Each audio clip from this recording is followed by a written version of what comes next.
Hola, mi nombre es Lucy. Hola, mi nombre es Fer. Juntos somos Lucifer. Y queremos ver el mundo de la literatura arder. Yes. Sas. Último episodio de esta temporada, claro. No es que nos vayamos. De verdad, no puedo creer que hayamos llegado hasta acá. Y es muy genial que hayamos llegado hasta acá. Más allá de cumplir nuestra meta, de hacer una primera temporada para ver si pegaba. Sí. Cosa que agradezco a todas las personas que nos han escuchado, que nos han dado likes, que nos han comentado, Sí. porque nos han comentado bastante. Me sorprende y estoy feliz Sí. de que cerramos una temporada y ya tenemos planes de siguientes temporadas en plural, porque no es nada más una, ya tenemos cosas suficientes. Sí, la verdad. No, y también muchas gracias por todo el apoyo que le han dado las páginas, a Facebook, a Instagram, a estos últimos memes y fotografías, le han dado mucho apoyo y la verdad, muchas gracias por eso. Jamás nos imaginamos que esto podría suceder. No, yo jamás pensé que fuera a tener tanta aceptación, sobre todo porque dicen que en México la gente no lee. Sí. Creo que ya estamos comprobando que sí leemos, solo que somos muy pobres para comprar libros. Sí, pero pues bueno, eso ya es otro asunto. Sí, eso ya es harina de otro costal.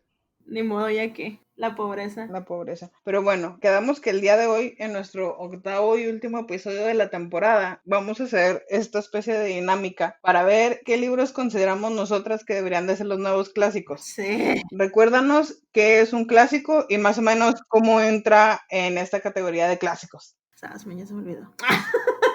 No te creas. Pues un clásico es este libro que por alguna otra razón, más bien porque es muy citado, muy referenciado, se considera como un clásico porque se recurre mucho a él, aparte de que da mucho de qué hablar. Por ejemplo, el Quijote. ¿Cuántos escritos, cuántos ensayos, cuánto de todo no existe el Quijote? Sí, montones. Entonces, un clásico es ese libro al que se recurre constantemente, pero también como mencionábamos, o sea, hay libros relativamente, pues no tan buenos, digámosle así, que se consideran clásicos, y hay otros libros que nadie conoce, pero que de verdad deberían ser clásicos, porque son muy buenos. Muy, muy bien. ¿Quieres empezar o le empiezo yo? No, empiézale tú. Chas. Más que nada porque creo que tú has leído más literatura Actual. contemporánea. Yo tuve un problema con eso porque todo lo que yo leí, lo que he leído es más de siglos y siglos atrás. Entonces, sí he leído algunos libros actuales, pero sí se me complicó en ese aspecto. Anda. Pero aquí vamos a darle. Muy bien, pues bueno, yo creo que el primer libro del que voy a hablar es un libro que probablemente ya mucha gente en México conoce. Es un autor que hasta ahorita, ahora en pleno 2020, es un autor de bestsellers. Su nombre es Benito Taibo y el libro que más me llama la atención de él se llama Persona Normal. Más allá de que sea su primer libro comercial, porque tenía libros previos, pero su despegue, se puede decir, fue con Persona Normal. Más allá de eso, me agrada porque es un libro muy humano. A grandes rasgos es la historia de este muchacho llamado Sebastián, que queda huérfano a los 10, 11 años y se ve obligado a mudarse con su tío Paco. El tío Paco es esta persona extrañísima que los otros tíos critican. Entonces se quedan como, ¿de verdad crees que Paco pueda cuidar a una persona independientemente de la edad de la persona? Y pues resulta que Sebastián termina con su tío, ¿no? Uno podría llegar a pensar que van a ser una pareja muy dispareja, pero conforme va avanzando el libro te vas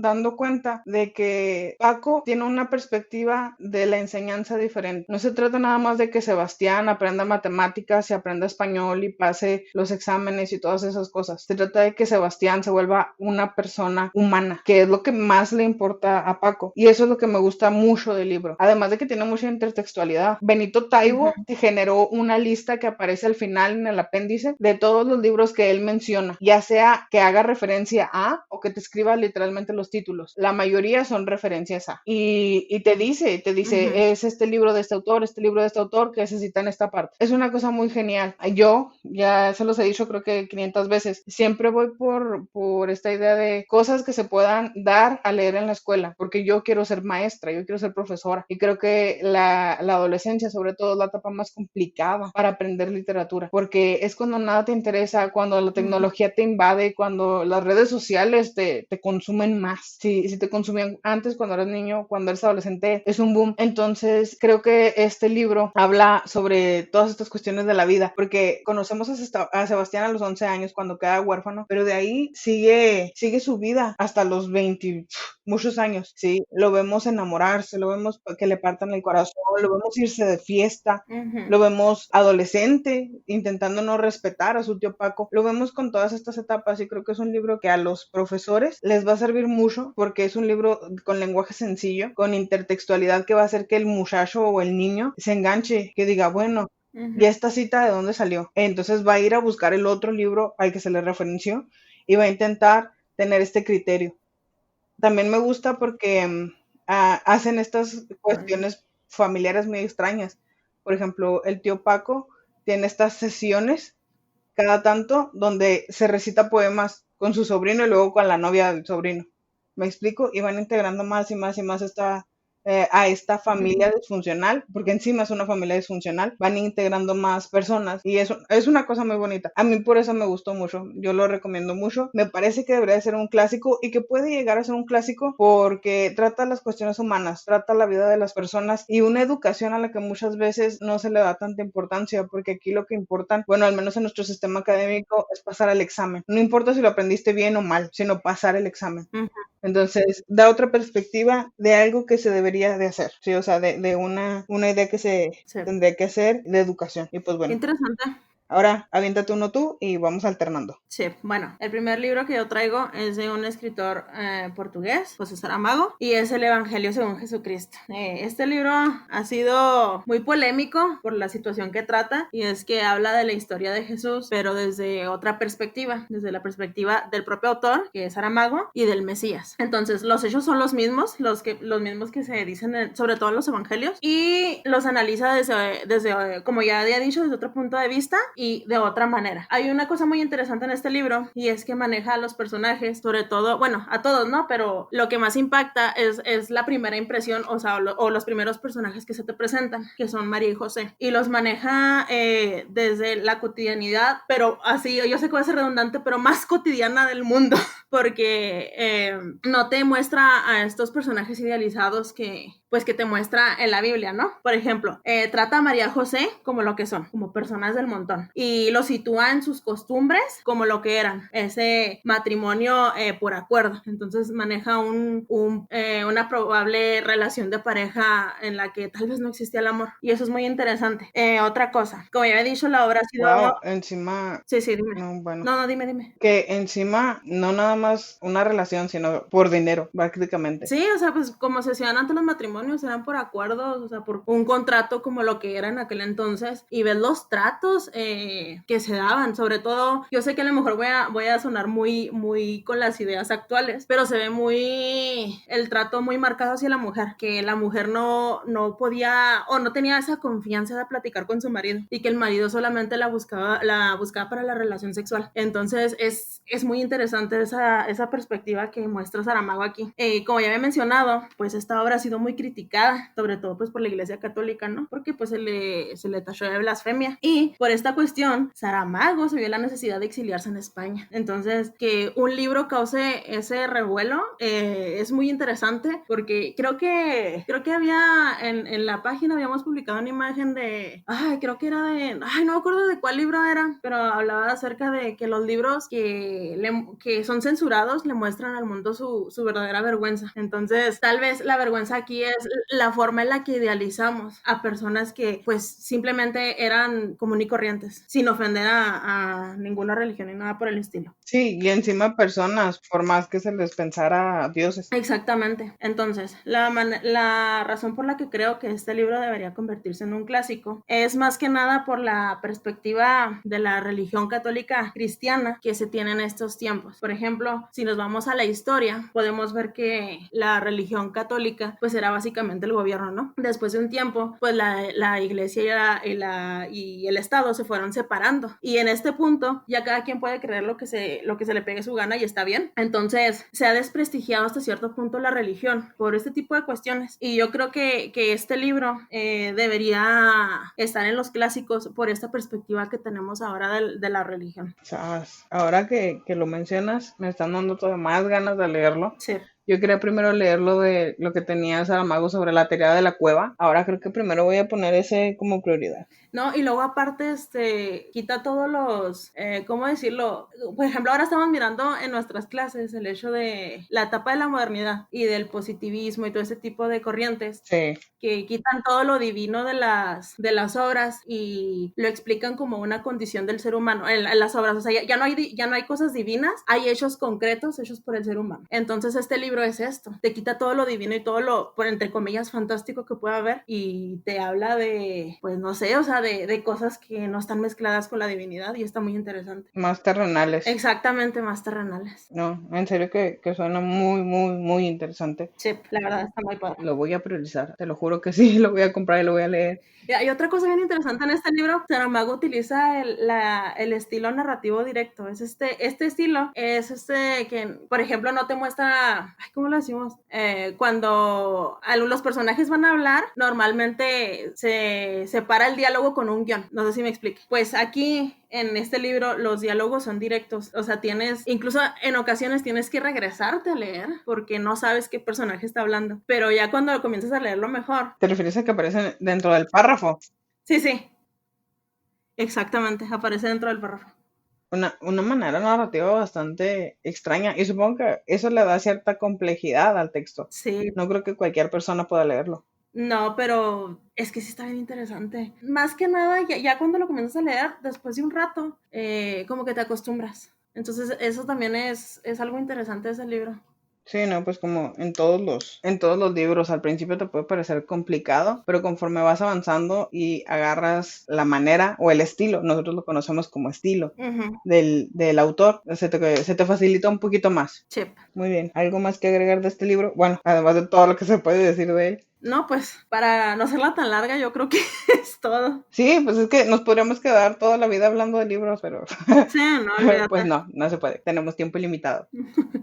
Pero bueno, te decía que yo tengo otro libro también, bastante por esa idea. Fíjate que ahorita que mencionaste como esta idea de la magia, la autora misma de este libro, el libro se llama La isla del naranjo asombroso, de una autora que se llama Mónica Martínez, me parece, déjame ver. No, perdón, la autora se llama Mariana Alcántara. Okay. Maneja mucho el realismo mágico, lo cual es impresionante porque desde Gabriel García Márquez yo no había leído algo de este tipo y menos que lo lograra también. La historia es de esta isla, es una isla ficticia, así, un Macondo, ¿no? En mitad de la nada. Es esta isla pequeña, no tan terriblemente pequeña, pero tampoco tan grande, donde hay un naranjo, ¿sí?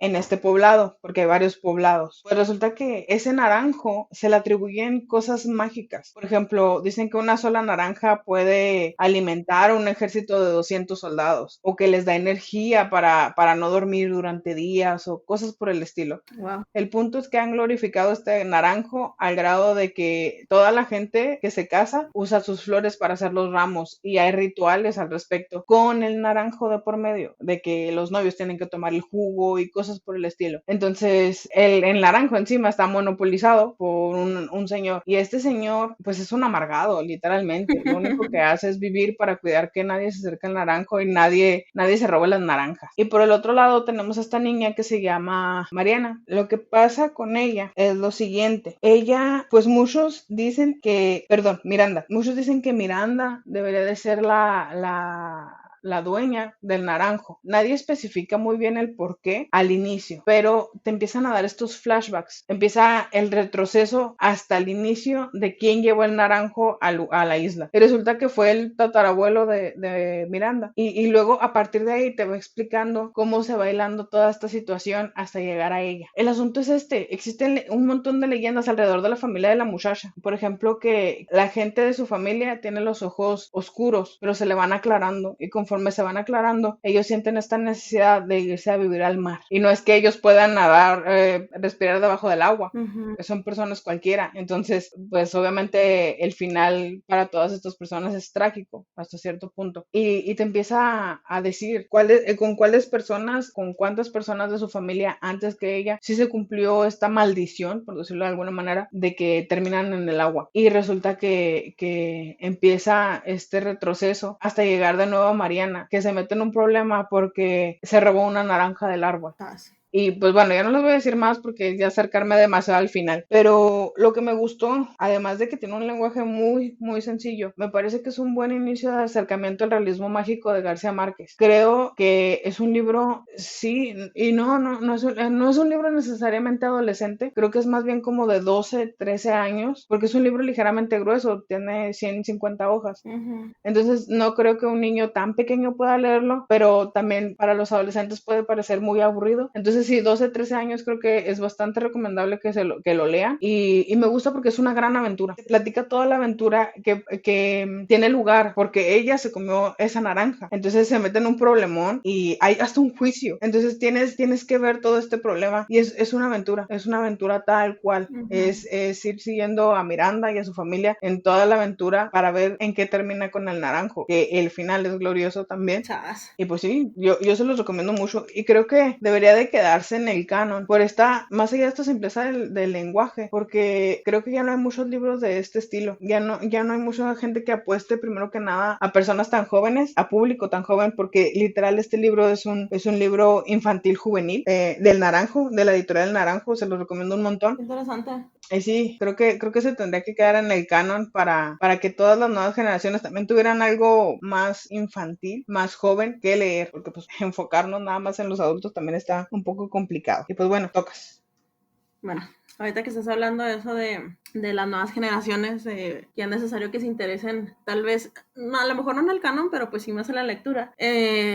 Yo traigo un libro que a lo mejor a muchos de ustedes se les va a hacer conocido, La noche en que Frankenstein leyó el Quijote. Es de Santiago Posteguillo y es un autor español. Este libro, fíjate que está sencillo de leer y sobre todo creo que les llamaría la atención a los jóvenes porque o sea, este libro en sí tiene el propósito de acercar a los jóvenes a la literatura y a que conozcan de los clásicos. ¿Por qué? Porque aquí se relatan curiosidades históricas de los autores y eso es algo bien interesante. En literatura, eso lo conocemos como chisme literario y en muchas de nuestras clases se nos ha ido el tiempo hablando chismes de los autores. Entonces, por esa cuestión creo que es algo bien No, claro que interesante. no, nosotros no tenemos ese tipo de cosas. Ay, no, nada.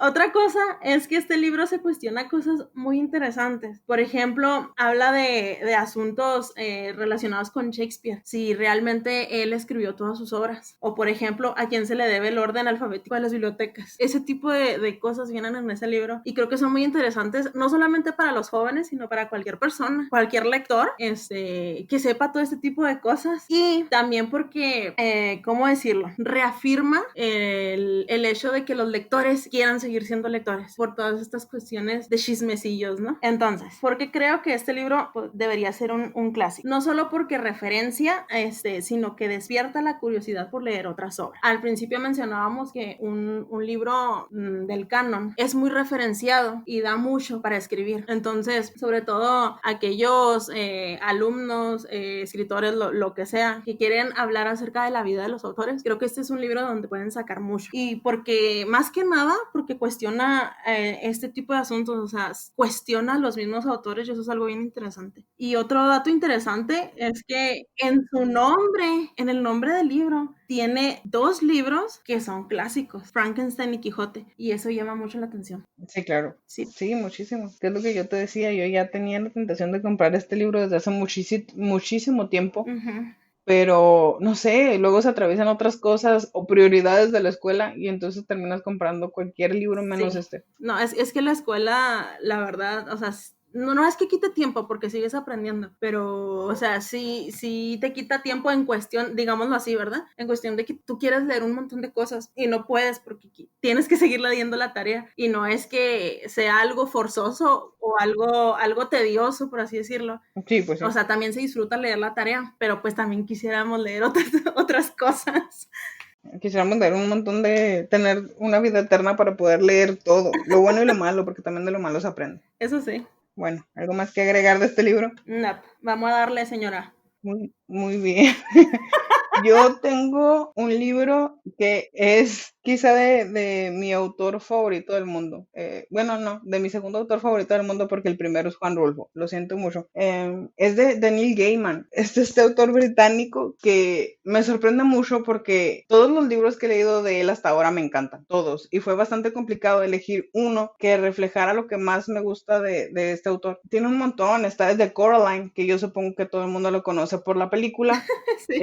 Tiene este cuento de hadas muy corto que se llama La joven durmiente y el uso. Tiene Neverwhere, que incluso en Inglaterra se le hizo una serie y se sacó ¿cómo les digo? Como la novela radiofónica al respecto de este libro, que también es buenísimo. Más recientemente lo conocen por American God, que es su novela y me parece que le hicieron serie. Yo no he visto la serie y no he leído el libro. O The Graveyard Book, el libro del cementerio, literalmente, que también es muy popular últimamente. Pero yo les voy a hablar de Stardust. Primero que nada, porque no muchos lo conocen y eso es muy raro porque hay una película del libro que salió como para el 2000 y me sorprende que nadie o que pocas personas refieran ya sea a la película o al libro.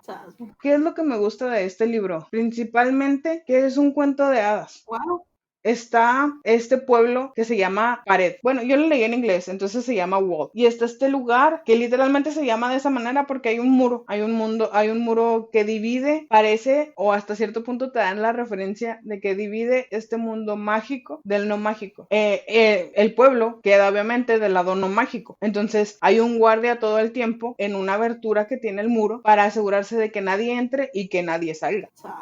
El asunto es que empieza con este joven de apellido Thorne que por un azares del destino hacen un mercado del lado mágico y él quiere ir y se larga y se topa con muchas cosas fantásticas y mágicas que él no puede creer. Entonces se encuentra esta figurilla que parece de vidrio, que es como una flor y le encanta, pero obviamente está fuera de los costos que él puede pagar. Y la encargada del lugar, que encima hay una peculiaridad, ella está amarrada al carruaje donde viaja con su dueña, está encadenada. Le dice que ella se lo da si él le da algo a cambio. En ningún momento te especifican el qué, pero te dan a entender de que tienen esta relación sexual.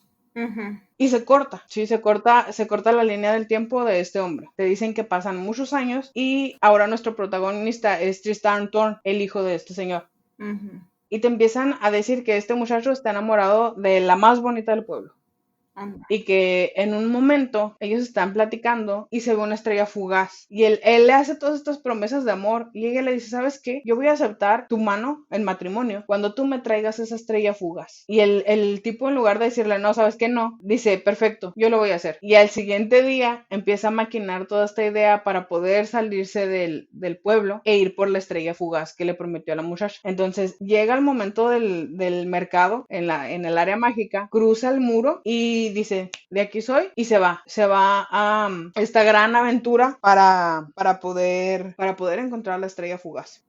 Obviamente cuando llega con la estrella fugaz se da cuenta de que no es una roca como él lo tenía planeado, se trata de una muchacha, literalmente es una muchacha de carne y hueso, muy rubia, que resplandece cuando es feliz. Wow. Si ella está feliz, brilla. Sí, entonces te quedas como que, ¿qué está pasando? Sí, y te metes en este mundo mágico de cuento de hadas al que te lleva Gaiman. Por si fuera poco, no es una historia lineal. Está... ¡Qué interesante! Sí, está Tristan Thorne con la estrella, porque ya que llegó al punto donde cayó la estrella, se encuentra la muchacha y le dice, igual te voy a llevar con la mujer que tengo allá, porque ella me dijo que si yo llevaba a la estrella, ella se iba a casar conmigo. Tú eres la estrella, yo te voy a llevar con ella. Pero a la par está la historia de estos hermanos. Son 7 hermanos. ¿7? Sí, creo que sí, son 7 hermanos. Perdón, lo leí hace años. La última oportunidad que tuve de leerlo fue hace años. Entonces, está esta historia de estos hermanos que encima se llaman por números. Se llaman 1, 2, 3, 4, así, tal cual, ¿no? Dependiendo del orden en el que nacieron de su mamá. Estos hermanos, resulta que su papá se acaba de morir y era el rey del área mágica. Entonces, todos se quedan así como que, bueno, ¿y cómo vamos a heredarle el trono? Y el papá, mientras está muriendo, les dice, el que quede vivo, a ese le voy a dar el trono. Y es más, no el que quede vivo, el que me dé este collar. Ujú. Es un collar mágico porque están en el área mágica y el collar sale volando, ¿sí? Y aquí es donde se encuentran las dos historias. El collar sale volando y se lo encuentra la estrella, ¿sí? Entonces ellos tienen que ir a encontrar el collar y el que tenga el collar se va a hacer rey. La única manera que ven entre ellos de volverse rey es matando a sus hermanos y se agarran matándose unos a Chas. otros. El punto es que como están en el área mágica, obviamente no se mueren nada más, sino que se vuelven fantasmas. Entonces ahí están atormentando a los hermanos entre unos y otros, siendo fantasmas. O sea, no salen del cuadro, permanecen. Y hay muchos factores mágicos. Por ejemplo, durante su trayecto, Tristán y la estrella se encuentran con un barco que flota, un barco que viaja por las nubes, con un capitán excepcional, es un personajazo. No les voy a decir el por qué, les voy a dejar la tentación de que vayan y lean Stardust, o mínimo que vayan y vean la película, porque es una adaptación muy buena. No es así al pie de la letra, pero es muy buena. Y sí, sí, tiene unos personajes muy completos, unos personajes que nosotros conocemos en la jerga literaria como personajes redondos. Son personajes muy humanos, son personajes muy lógicos y pues yo ya se los dije, a mí Gaiman me encanta por la manera en la que construye sus historias, sus personajes, sus tramas. Parecen simples y parecen sencillas porque se basa mucho en los cuentos de hadas para sacarlos de ahí, pero les da un giro que nadie nunca se pudo imaginar antes y los vuelve una cosa increíble. Entonces yo les recomiendo un montón Stardust. ¿Por qué creo que se puede o se debería de convertir en un clásico? Pues tiene este tema, esta temática del amor sin fronteras, al grado de que Tristán le dice a la muchacha, por tu amor, yo, por tu mano, sí, y el placer de ser tu esposo, yo iría y te traería esa estrella fugaz. Así, y tiene unas frases épicas también. Gaiman es buenísimo con los diálogos. Yo se los recomiendo un montón. No sé si exista una traducción al español. Yo supongo que sí, porque muchos de sus libros están traducidos. Pero bueno, a mí me encanta. Yo creo que es una buena historia de amor. Es una buena historia de amor. Es un buen cuento de hadas encima. Y creo que se debería y puede quedarse porque se basa en este mi tema, en esta emoción humana como lo es el amor. Y conforme avanza la historia se dan cuenta de que no se trata nada más del amor tal cual, Ujú. ¿sí? Sino también del amor fraternal, del amor de una madre por su hijo, del amor de incluso de los hermanos, porque pese a que se están matando entre ellos, se lamenta de estar haciendo eso. Ujú.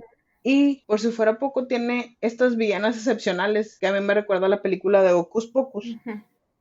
que son brujas y las brujas se alimentan de estrellas, del corazón de las estrellas. Cuando una estrella fugaz cae, ellas van a ese lugar y se comen literalmente su corazón para volverse inmortales, para volverse jóvenes de nuevo. Entonces, aquí está el tercer factor donde llegan estas brujas, además de, o sea, todo el mundo está tras la estrella porque unos se la quieren comer, otros quieren el collar que tiene y el otro la quiere esclavizar para llevársela a su novia. Órale. Entonces todo el mundo está detrás de la estrella, por eso se llama Stardust. Y pues se los recomiendo un montón. Léanlo, léanlo, léanlo. Men, se escucha bien loco. Hay mucho movimiento en ese libro. Hay mucho movimiento y no sé qué se fumó Gaiman para crearlo, pero es muy buen libro, es muy buen libro. Mira, te lo voy a poner así. Otro de los libros que me gusta de él se llama Neverwhere, que trata sobre vagabundos. Anda. Y no te voy a decir más, ¿sí? Para que te des una idea de las temáticas locas que tiene este hombre, pero están muy bien llevadas. Porque, por ejemplo, y él lo aclara, creo que es en el prólogo, Gaiman dice, yo quiero hablar de los vagamundos, pero no de esta manera de que me den lástima y no de esta manera de que me den asco. Quiero hacerlos personas también. Y que cada vez que tú vayas por la calle, voltees y lo veas como lo que es una Pues es que lo persona. son. Y lo logra, al final del libro lo logra. Sí. Sí, pero no, él tiene una manera de hacerlo que es gloriosa. Y hasta ahí les voy a decir para que les dé la curiosidad y vayan y compren alguno de sus libros porque hasta ahorita todo lo que llevo leído de él es buenísimo. Yo tampoco he leído algo de él y ya me están dando muchas ganas de leerlo. Entonces, ahí tenemos tarea. Bueno, el otro libro que yo traigo es un libro mexicano. Es de José Emilio Pacheco. Él es uno de mis autores favoritos porque tiene un estilo y una prosa depurada, llamémosle así. Es, entre comillas, sencillo el lenguaje que utiliza, pero Sí. no, ¿cómo explicarlo? Es que muchos pensamos que para que un libro sea genial necesita tener un lenguaje muy enredado y Pacheco tiene ese estilo, esa manera de decir las cosas de una manera muy sencilla, pero genial. Entonces, por eso se ha convertido en uno de mis escritores favoritos. Pero bueno, Batallas en el Desierto. Habla de la Ciudad de México, más o menos en el año de 1950. En este tiempo, en México se produce un cambio muy acelerado. Este cambio es tan rápido que lo que en ese tiempo estaba normalizado cambió de una manera tan drástica que ni siquiera se dio el tiempo de digerir esos cambios. Pero bueno, ese es el trasfondo del libro. En la historia principal habla de un niño, Carlitos, un niño más o menos como de 10 años, creo que lo menciona, que va a la escuela, hace su vida normal de niño, ¿no? Y en la Creo escuela, que tenía 12. bueno, 10, 12 años, más o menos, por ahí en esa edad lo localizamos, ¿no? Bueno, este niño en la escuela tiene un amiguito. Creo que Carlitos era de clase media baja, es que hace mucho tiempo que lo leí, entonces no recuerdo esos detalles, pero... Carlitos era ligeramente de clase alta, pero porque el papá tenía esta compañía de jabón. Ajá, Cuando se empieza a venir abajo sí, la compañía es cuando ya puedes calificarlo en media llegando a la sí. baja. Bueno, y tenía a un amiguito en la escuela que era extranjero, y pues se juntaba mucho con él e incluso iba a su casa a hacer tareas y cosas por el estilo, ¿no? En la casa de ese amiguito conoce a su mamá, obviamente. Y aquí comienza lo raro, entre comillas, de este libro, porque Carlitos comienza a enamorarse de la mamá de su amigo, su mamá se llama Mariana. Entonces procura platicar más con ella y así, o sea, se escucha muy raro, pero de verdad está muy interesante. Pero eso no es lo importante. Lo importante es que esta relación de Carlitos y Mariana es una alegoría. Carlitos es México, es un México inocente, niño, en pleno crecimiento, y Mariana representa la globalización. Porque cuando Carlitos va a la casa de Mariana, comienza a ver cosas extranjeras. Por ejemplo, electrodomésticos, no, yo qué sé, la licuadora, el tostador, cosas por el estilo, ¿no? Y también comidas diferentes. Hace mención del sándwich. Ve marcas que no son mexicanas. Entonces, Carlitos, por así decirlo, es este enamoramiento hacia lo extranjero, que es Mariana, pero es un amor que no se puede dar debido a la situación en la que está el país. Entonces, por eso mencionaba esta situación de los cambios tan drásticos, porque también en este tiempo, pues, esta cuestión es relativa, pero en ese tiempo México todavía estaba buscando su identidad después de la independencia, que yo sé que ya pasó mucho tiempo, pero pues, o sea, ¿cómo debe haber estado la situación para que hasta este tiempo no se haya recuperado? Todavía estaba técnicamente adolescente. Ajá, exactamente. Entonces, imagínense llegar a un país así que todavía no se encontraba totalmente y que llegue el peso de la globalización, le caiga encima así tan drástico, es muy pesado. Entonces, más allá de toda esta situación de la globalización, el tema toca otras cuestiones. Por ejemplo, los primeros amores de los adolescentes, esos fracasos amorosos de esos primeros amores, el miedo, la esperanza, emociones y repulsiones que pueden tener los niños, ¿no? Entonces, ustedes podrían decir, no, pues es que eso es un clásico para México. Yo creo que debería volverse un clásico hasta universal, porque en todo el mundo se ha dado esta situación. O sea, esa pérdida de costumbres, de esas prácticas culturales que se fueron perdiendo a causa de la globalización, y es lo que retrata este libro. Por eso yo creo que este libro debería ser un clásico. Glorioso, glorioso, glorioso libro. A mí me gusta mucho, mucho más allá de toda esta situación. El lenguaje que tiene es sencillísimo y sí, yo opino como tú. Creo que la gente debería de verlo, Sí. de leerlo y de disfrutarlo porque, híjole, Es que es la manera en la que lo dice o sea, es muy, muy bueno. esto es una pequeña probadita, ¿no? De lo que hay en ese libro, pero es que de verdad hay tanto, tanto, tanto que sacar de él, que es que de verdad yo creo que debería volverse Ah, sí, en claro. el canon. Y aparte de, como decía Lucy, es un libro muy sencillo de leer y aparte muy corto, entonces es genial. Sí, no tienen una excusa para no leerlo. Es un libro que, como Macario lo mencionó mencionábamos la semana pasada, se lee en cuestión de minutos. Sí. Entonces sí, yo se los recomiendo también muchísimo. ¿Algo más que quieres agregar de este libro? No, dale a la siguiente. Rayos, muy bien.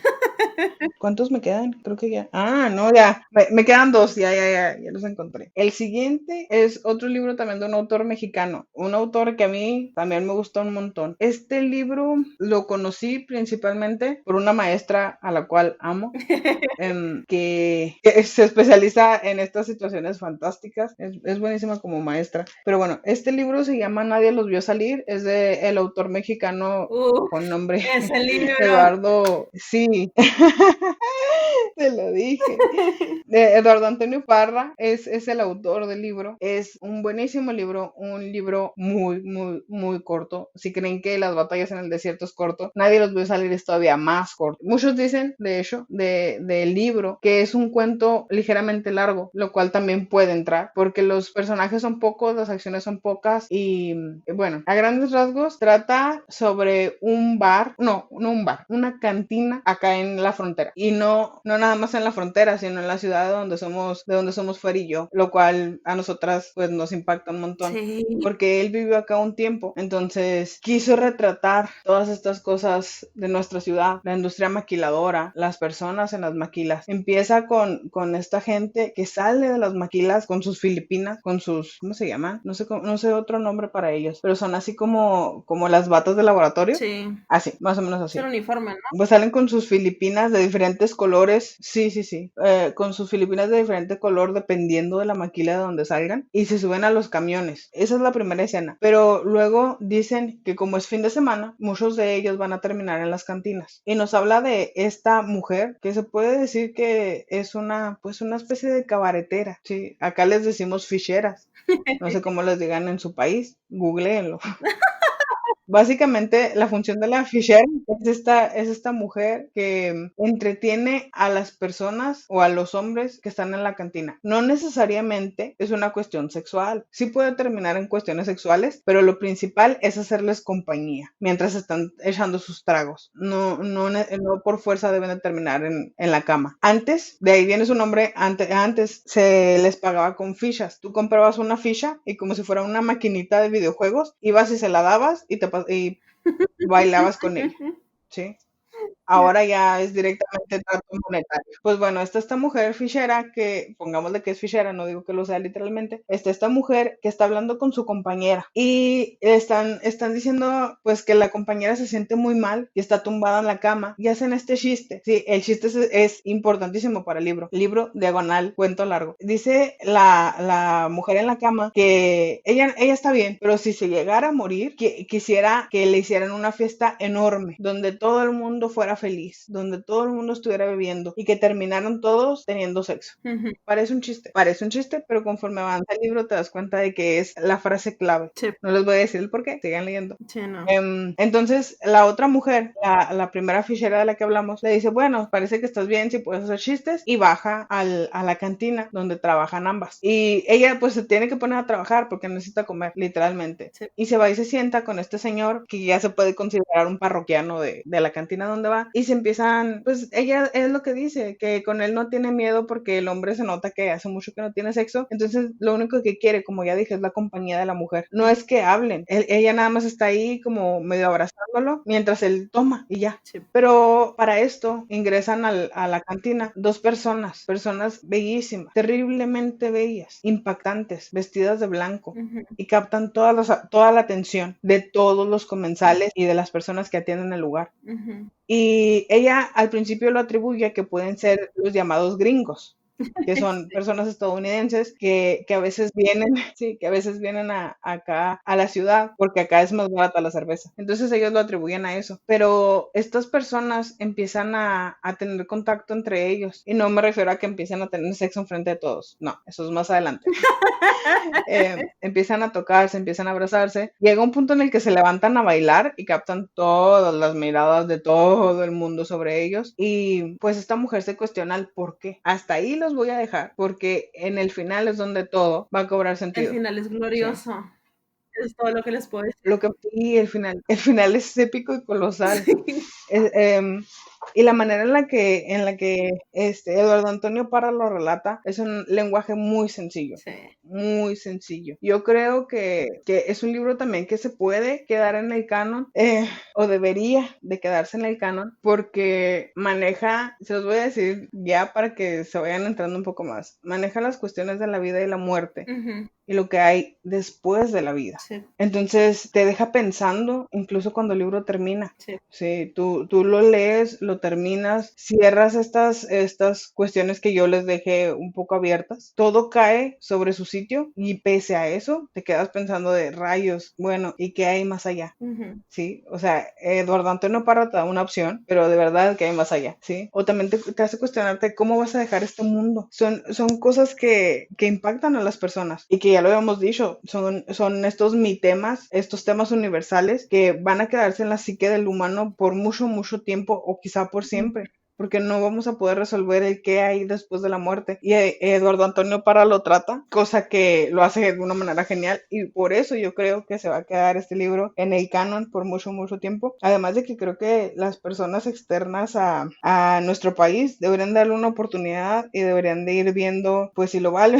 o no lo vale, más allá de si lo valga o no lo valga, si existen las traducciones, porque sé que muchos leen con traducción. Sí. Pero bueno, te toca. Un dato curioso es que los dos coincidimos con este libro, porque a las dos nos encanta y de verdad creemos que no es que pueda, debería estar en el canon. Sí, sí, sí, sí. Pero bueno, pasemos a... Sí, más allá del lenguaje, más allá de que se centra en nuestra ciudad, debería. Y sigue, Sí, sigue. debería. Ya dale, Pero bueno, ya dale todo el libro que te toca. pues en esta ocasión yo no traigo un libro, traigo un poema. Ahí dispensan el sonido del ruido, el ruido. Con música de fondo y todo. Bueno, y ahora sí, traigo un poema, como decía. Esos efectos especiales. También en poesía, se da este aspecto del el canon. Lo podemos ver en la historia, sobre todo, bueno, nosotros el bagaje cultural que traemos es más que nada español, pues porque eso estudiamos, ¿no? Pues lo podemos ver con Góngora, con Quevedo, ya más hacia acá, mexicanos, Sor Juana de la Cruz. ¿Quién más? Me vas a decir No, Arjona, claro Naka. que no. No, pues tus poetas, así que te encantan. Shakespeare, man. ¿Cómo te atreves? Pero bueno, para los que... Ese tipo me encantan sus Ajá. obras, no lo tolero en poesía. Lo siento mucho, compañero de la universidad, que me gritas a cada momento, ¿por qué no te gusta Shakespeare? Pues no me gusta, perdón, no me gusta su poesía, no me va a gustar probablemente nunca. Supéralo. Pero bueno, como les decía, también en la poesía existe este concepto del clásico, ¿no? El canon. Y para mí debería ser un clásico, un poema del autor Jaime Sabines, también mexicano, que se llama Algo sobre el mayor Sabine. Está hablando de su papá. La cuestión con este poema es que habla de la muerte, pero creo que habla de una muerte que no ha sido tocada a mucha profundidad en muchos libros. Habla de la muerte de su padre y es algo muy, muy complicado porque su padre murió de cáncer. Entonces, este poema es más como un enojo hacia la vida. Se pueden ver emociones violentas, un reclamo al destino, por así llamarle, por cómo se llevó a su papá, pero también puede verse como un desahogo, sobre todo ya hacia el final del poema. Entonces, les voy a leer algunas partes. Sí está larguito el poema, pero yo nada les voy a leer unas partecitas nada más para que se queden picados. Por ejemplo, habla de varias etapas de la muerte de su padre. Una de ellas, y yo creo que es de las más difíciles al momento de que se te muere un pariente, es cuando lo entierran, ¿no? Y esto lo trata en esta parte. Habla, te fuiste no sé a dónde, te espera tu cuarto. Mi mamá, Juan, Jorge, te estamos esperando. Nos han dado abrazos de condolencia y recibimos cartas, telegramas, noticias de que te enterramos. Pero tu nieta más pequeña te busca en el cuarto. Sin todo, sin decirlo, te estamos esperando. Es muy fuerte escuchar esto. Por ejemplo, aquí otro verso. Qué dolor. Sí, no, está muy fuerte. Otro verso que creo que también todos todos que hemos perdido algún ser querido lo hemos experimentado. El hecho de dejar al cuerpo ahí ya solo, o sea, es algo muy fuerte. Y aquí lo habla. Te enterramos ayer te enterramos. Te echamos tierra ayer, quedaste en la tierra ayer. Estás rodeado de tierra desde ayer. Arriba y abajo y a los lados, por tus pies y por tu cabeza, está la tierra desde ayer. Te metimos en la tierra, te tapamos con tierra ayer. Perteneces a la tierra desde ayer. Ayer te enterramos en tierra ayer. O sea, es una cosa muy, muy, muy triste, pero yo creo que todos lo hemos sentido. Otra cosa es que Sabinas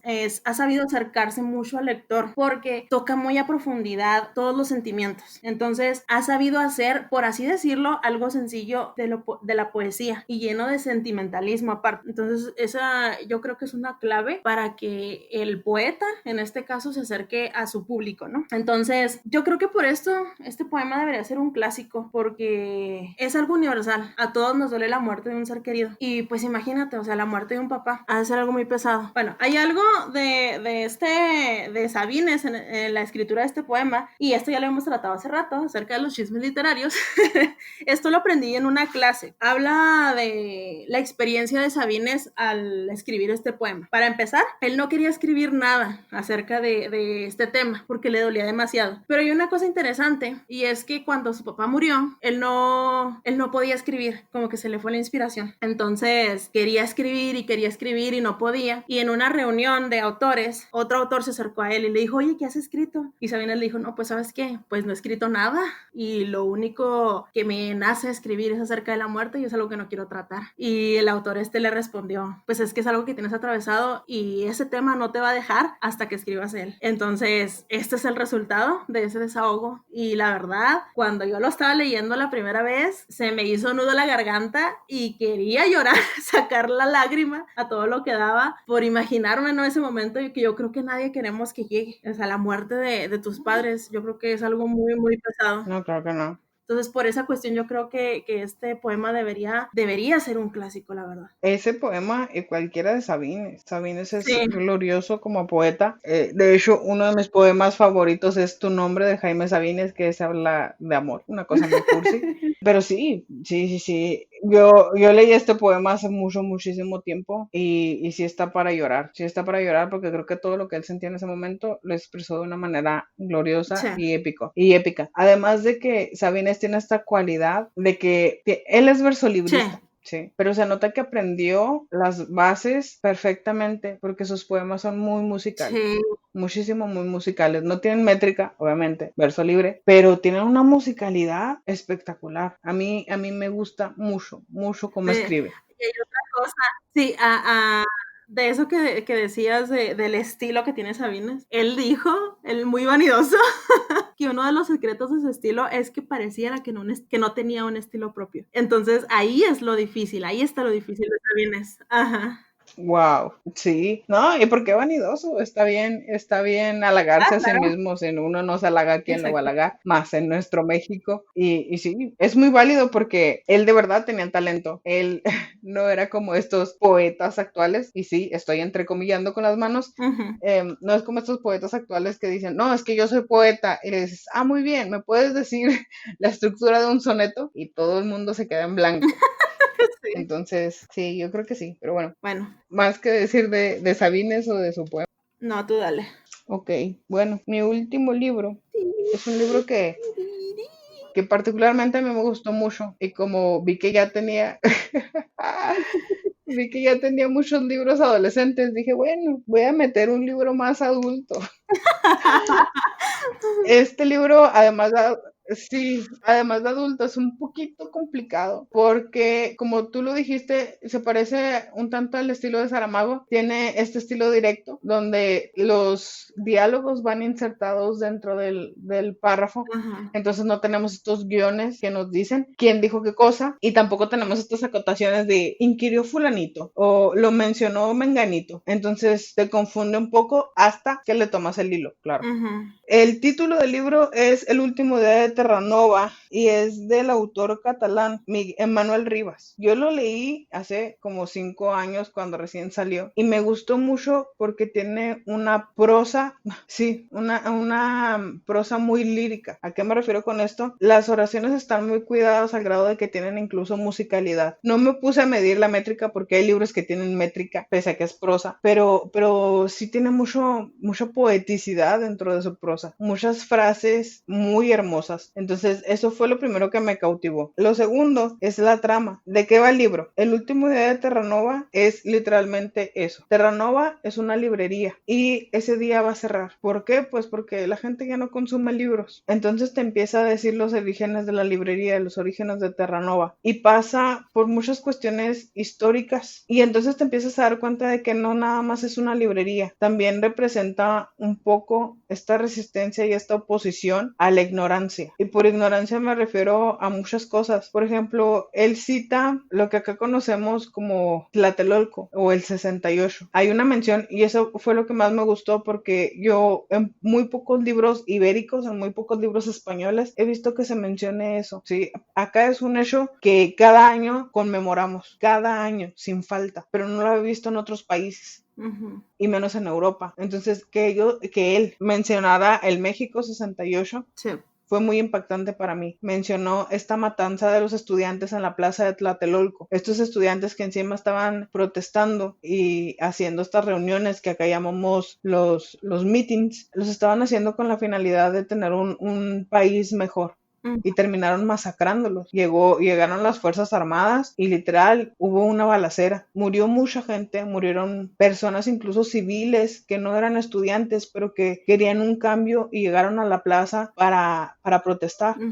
Entonces fue muy impactante. Obviamente no nada más menciona cosas de México, menciona cosas de España, porque dice que la librería pasó por esta censura de los libros. Entonces que llegaron al grado de que escondían los libros en maletas. Y fingían que no estaban ahí porque si se los encontraban los iban a meter a prisión. También habla, una de sus coprotagonistas es latina, creo que es argentina. ¿Argentina? Sí, creo que es argentina. Entonces también te habla de estas batallas que enfrentó Argentina con la censura. Y todo va de eso, de cómo la gente a través de los libros genera una oposición y una resistencia. De cómo los libros a través de la historia nos han dado este criterio para incluso presentarle cara a los gobiernos que muchas veces se vuelven tiranos o que intentan volvernos ignorantes para que no reneguemos de las cosas que ellos están haciendo. Y es un libro que me gusta mucho, les digo, no solamente por su estilo, por la manera en la que está escrito, sino porque pues todos los que leemos desde siempre tenemos este ser revolucionario, que a veces se despierta con no sé, La rebelión en la granja o 1984, con cuestiones distópicas, pero este es un ir en retroceso, muestra esta historia principalmente hispana, ¿sí? de Latinoamérica y de España, en la que nos dice, oigan, un libro quizá no pueda salvar vidas tal cual, pero un libro sí te puede hacer más crítico como para presentar batalla. Sí. Y es algo que a mí me encantó. De hecho, en la contraportada y en la sinopsis viene una frase que me encanta que dice, el último día de Terranova es el relato de una lucha silenciosa contra la barbarie. Obviamente la barbarie se refiere a esta cuestión ignorante que nos hace pelearnos los unos contra los otros sin darnos cuenta de que somos humanos. Sí. Y es por eso que yo lo recomiendo como un libro clásico, Sí. o que debería de ser clásico. Porque este autor pues va a esta base humana, ¿sí? A presentar batalla, porque gobiernos tiránicos siempre van a existir. Sí, no. ¿Sí? Personas que quieren tapar el sol con un dedo para fingir que su gobierno está bien, siempre van a existir. Hasta en los países europeos existen actualmente. Entonces, pues es este llamado a un libro quizá no pueda cambiar el mundo, pero una persona que lee y que enseña a terceros a leer y que está dispuesto a entrar en prisión para mantener ese libro que puede cambiar la vida de los demás, ¿sí? Es esa sensación y esa emoción que transmite. Yo por eso creo que debería de ser un clásico. Sí. Además de que lo que ya mencioné, su estilo es buenísimo. Ujú. La manera en la que lo relatas es glorioso. Sí es un poco más complicado, sí se necesita bagaje cultural Sí. para entender muchas referencias que hace. Entonces sí, yo creo, yo lo situaría en una edad de unos 18 o 20 años, para que los muchachos vayan empezando a generar ese criterio, esa rebelión, ¿por qué no? También. Em, y que se vayan interesando por las cuestiones históricas, sí, claro que sí, que se vayan interesando por las cuestiones históricas, que digan, no, ¿sabes qué?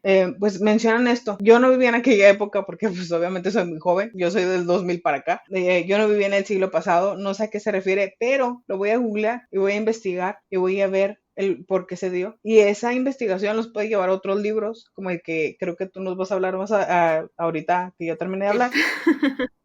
Entonces, es una cosa, sí, es una cosa gloriosa y yo se los recomiendo un montón, de verdad. Me parece que en México, no estoy segura, pero me parece que en México llegó, si no este año, el anterior. Entonces, aquí es prácticamente nuevo. No sé si lo distribuyan en otras partes de Latinoamérica, espero que sí. Y si no, lo pueden pedir perfectamente en la página de Penguin Random House en España. Entonces, que a mí me llegó de hecho de ella. Ujú. Y es una cosa, es bellísimo a la vista y es una cosa hermosa de leer. Así que se lo recomiendo un montón. El último de Terranova y vas tú con tu último libro. Sí.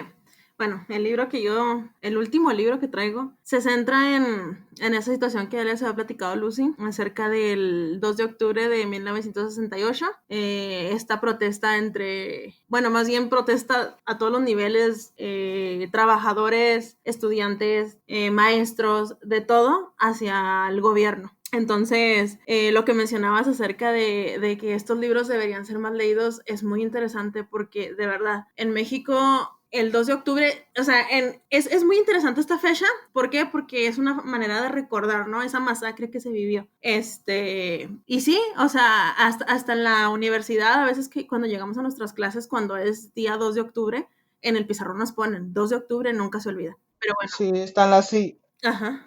o no, o a veces están las sillas, afuera de los edificios, Sí, también. sí, bueno, pero creo que no les he dicho el nombre del libro. El nombre es La noche de Tlatelolco. También es obviamente de una autora mexicana, Elena Poniatowska. Ella sí ha escrito más novelas, pero creo que se reconoce más su labor de periodista. Y en este libro se nota mucho, porque en este libro se recogen los testimonios de la matanza de esos estudiantes. Y es muy interesante porque ese suceso marcó la historia del país. O sea, hay un antes y un después del 2 de octubre en México. Entonces creo que es muy importante leer este libro porque hay muchas personas que no saben, o si saben es muy de oídas acerca de este suceso. Y por eso, y por todo lo que ya les había mencionado Luz acerca de que hay que leer este tipo de libros para cuestionarnos más acerca de nuestro gobierno, para cuestionarnos más acerca de cómo están pasando las cosas actualmente, creo que debería ser leído. Y aparte también para enterarnos de la magnitud, ¿no? A veces de estos problemas, porque la verdad es muy impresionante estar leyendo estos testimonios y te despiertan unas emociones bien intensas.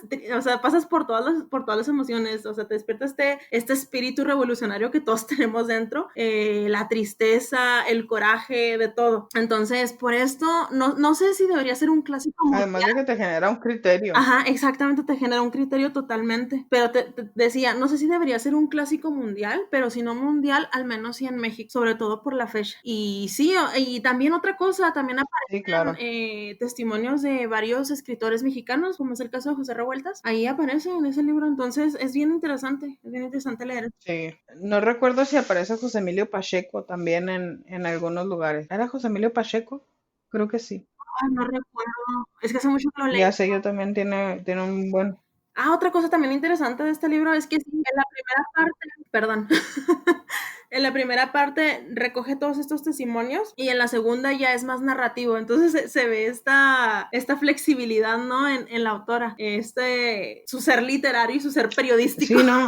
Pero sí, de verdad, léanlo. Creo que es algo de lo que todo el mundo debería estar enterado, de verdad, porque fue algo muy, muy fuerte. Además de que a mí lo que me llama mucho la atención y me causa mucho ruido de este libro no es solo los testimonios, porque no se trata nada más de lo que se vivió esa noche, ¿sí? Que te lo dicen, o sea, te ponen el antes, el por qué empezó el conflicto, te ponen el durante, ¿sí? Lo que ocurrió esa noche y te ponen el después, porque hay muchos testimonios de las personas que terminaron en Lecumberri, en esta prisión en la capital de nuestro país, a causa de esto. Entonces, esas personas duraron un montón de años ahí metidos y te platican estas historias de ellos, ¿sí? No solo como espectadores, sino como participantes de todo el evento. Y es muy impresionante, muchísimo, muy impresionante la labor periodística que hizo. Y obviamente también se nota un poco que le metió ella edición, que ya lo hemos hablado un montón durante nuestras clases, que Elena Poniatowska tiene este defecto de que no genera mucha polifonía, no genera mucha distinción de las voces, ya sea por clase social o por edad. Ella no la genera. Casi todos sus personajes hablan de la misma manera y eso se nota en la noche de Tlatelolco. Pero fuera de eso no demerita el libro. El libro sigue siendo buenísimo. Sí, no, es que quieras que no, aunque haya edición, aunque haya todo lo que tú mencionas, pues está hablando de algo que sí sucedió y algo que a lo mejor, digamos, lo eufemizó hasta cierto punto, no sé, solamente un comentario, pero que es una situación que fue muy, muy pesada. Y sí, como decías, o sea, se ve esta parte donde están en los preparativos de las protestas, el durante y el después, y es muy impresionante leer todo el movimiento que hay cuando están preparándose, toda la unión del pueblo mexicano, pues sí, toda esta organización, pues, y en el después, cómo se sentía todo triste, todo callado, todo, no sé, o sea, con este sentimiento de muerte por todos lados. La verdad está bien interesante y creo que deberían leerlo todos. Sí, sí, todos, bueno, como tú dices, si no mundial, mínimo los de habla hispana. No, te decía que a lo mejor me estoy extrapolando, pero tiene mucho este ser revolucionario que puede tener, por ejemplo, Los Miserables de Víctor Hugo. Y obviamente me estoy yendo muy grande al comparar esa obra de Víctor Hugo con La Noche de Tlatelolco, pero genera la misma emoción. Moverte a hacer algo, a hacer un cambio. Sí, la verdad. Entonces, yo creo que a lo mejor y sí se podría, por el lado revolucionario, que es una cuestión más específica de nuestro país, es una cuestión más específica de nuestro país, y probablemente eso sea lo que no lo deje llegar más lejos. Pero la emoción básica, ahí está. Bueno, ¿algo más que agregar? Sí, y aparte que es una cuestión que se ha dado también últimamente, por ejemplo, con el suceso de Ayotzinapa. ¿Cuántos fueron los estudiantes que asesinaron ahí? 43. ¿47? 43 y ya encontraron el cadáver de uno. 43. O sea, y es un tema que se mantuvo callado por mucho tiempo y hasta apenas ahora se están dando algunos pasos en las investigaciones y sí es muy triste todas estas situaciones que pues tristemente ocurren en México. Sí, sí, yo creo que muchas personas se van a sentir identificadas, sobre todo en Latinoamérica, con esta cuestión de las injusticias y de querer hacer algo. Sí, también de ver hasta qué punto es factible que se haga algo o mantenerse callado. Sí, porque también uno piensa un montón de cosas, piensas en tu familia, si es que la tienes, o piensas de forma egoísta, que también se vale el amor propio de, bueno, y si me pasa algo, no, eso no nos hace cobardes, nos hace humanos. Sí. Entonces, a mí me parece un buenísimo libro. Sí, nada Buenísimo más. libro. Y pues sí, ¿algo más que agregar? No, creo que es todo. Nada más 10 libros en este episodio. Nada más 10 libros. Sí, que este episodio parece que nos va a quedar algo largo, pero creo que también lo vale la pena, porque pues son recomendaciones de libros quizá básicas que nosotros tenemos, pero que si pueden adquirir alguno, aunque sea uno de estos 10 libros, háganlo, no lo duden y como siempre se los digo, generen criterio. Si no les gusta, vengan a decirnos, ¿sabes qué? No me gustó por esto y por esto y por esto, y creo que estás equivocada. Quizá lo estemos y quizá nos puedan convencer de que lo estamos. Sí. Y pues nuestras redes sociales están abiertas y pese a que es el final de temporada, nuestras redes sociales siguen abiertas para todos ustedes. Pueden escribirnos, pueden mandarnos mensajes a Instagram, a Facebook, en mensaje directo, al correo del podcast. Pueden dejarnos mensajes incluso en las diferentes plataformas en las que estamos. Nosotros los vamos a responder, aunque hagamos esta pausa un tanto por la escuela, un tanto para preparar la siguiente temporada. Sí, y con confianza, ¿verdad? De cualquier situación referente obviamente los libros, con confianza pregunten o manden mensajes de que opiniones contrarias, a lo mejor, no importa, pero aquí estamos para lo que necesiten en esa situación. Claro que sí. Nosotras, bueno, ya volvemos, ya dijimos cuando volvemos la segunda semana de septiembre, el segundo viernes de septiembre, y pues creo que nada más hay que agregar por el momento. Sí. Terminamos una temporada, no lo puedo creer. Nada más. Este sentimiento de emoción y tristeza, así de no lo puedo creer que hice todo esto, pero qué triste que ya se acabó. Sí, pero tranquilos, nosotros volvemos con otras, ya tenemos ideas, no se apuren. Igual si tienen alguna idea para alguna temporada, para algún episodio, Sí, quieren no se preocupen. que leamos y reseñemos algún libro, háganoslo saber. Ajá, Nosotros vamos a estar al pendiente y vamos a procurar conseguirlo para poder reseñarlo, criticarlo y hacerlo triste hasta la muerte. exactamente, no hay problema. Muy bien, creo que hay que despedirnos, ¿sí? Yo fui Lucy, Y yo fui Fer, juntas somos Lucifer. y siempre queremos ver a la literatura arder.